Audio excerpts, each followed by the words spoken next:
Nah, shalom teman-teman. Mungkin ketika kita melihat sosok teolog ini ya, Stephen Tong, kita akan melihat dia sebagai seorang yang suka sekali kritik sana kritik sini, dan dia tidak suka sekali dengan adanya bahasa roh sikaraba.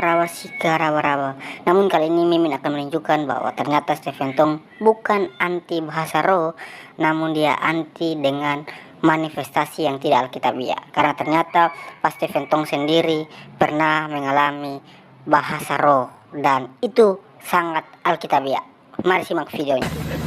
Kalau mengacu pada Kisah Rasul pasal 2, murid-murid pakai bahasa, mujizat bahasa dibuat supaya memudahkan pemberitaan Injil.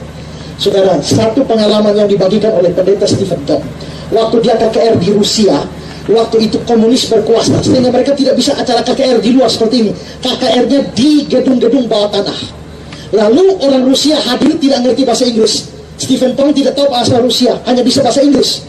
Nah, maka pakai penerjemah. Maka KKR hari pertama, khotbah Inggris, translate Rusia.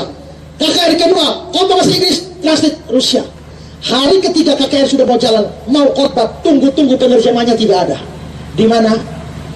Berita datang, sudah ditangkap orang komunis. Sekarang khotbah sudah mau mulai. Pak Tong tidak tahu bahasa Rusia, pendengar tidak tahu bahasa Inggris. Apa yang terjadi? Beliau berdoa, Tuhan, apa yang terjadi, terjadilah. Saya akan berkhotbah dalam bahasa Inggris. Lalu dia naik mimbar dan dia khotbah dalam bahasa Inggris. Dia begitu khotbah dalam bahasa Inggris, anehnya semua yang dengar ini perhatian sekali. Selesai khotbah, mereka datang pegang tangan dan mereka bilang, Pak Tong, kalau tahu Bapak bisa bahasa Rusia sebagus ini, hari pertama kedua tidak perlu penerjemah. Pertama yang terjadi, berarti dia berkhotbah dalam bahasa Inggris, tapi yang didengar itu bahasa Rusia. Nah, saya percaya pengalaman seperti itu lebih cocok dengan pengalaman para rasul di Kisah pasal 2 daripada bahasa roh yang hanya itu tidak ada arti sama sekali. Ya. Nah, karena itu maka terlalu banyak penyimpangan bahasa roh termasuk di gereja-gereja. Jadi saudara, jangan ingat ya, saudara periksa daftar karunia seluruhnya. Karunia ini. Lihat seluruh daftar karunia.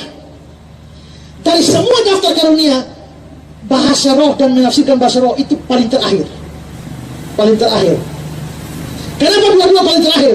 Karena karunia yang lain itu bisa lakukan sendiri. Dua karunia terakhir tidak bisa dilakukan sendiri-sendiri. Mengapa? Kalau ada karunia mengajar, saya bisa mengajar, tidak butuh yang lain. Kalau karunia beritakan Injil, saya bisa beritakan Injil, tidak perlu yang lain. Tapi bahasa roh tidak bisa dilakukan tanpa menafsirkan bahasa roh. Tapi menafsirkan bahasa roh tidak bisa kalau tidak ada bahasa roh. Kan tidak ada bahasa roh, kamu tafsir apa?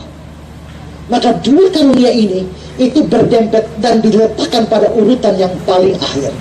Yang diletakkan pada urutan paling akhir artinya karunia yang paling tidak penting. Jadi kalau saya punya karunia untuk berkhotbah dan mengajar, mau tukar dengan bahasa roh, minta maaf, saya tolak. Jadi kalau saudara tidak punya karunia bahasa roh, tak usah kecewa. Saudara tetap anak Tuhan. Lihat, mungkin saudara punya karunia yang lain. Kobarkanlah pelayanan saudara melalui karunia yang ada, daripada kepengen dengan karunia orang lain yang justru banyak bisa dipalsu oleh banyak orang. Ya.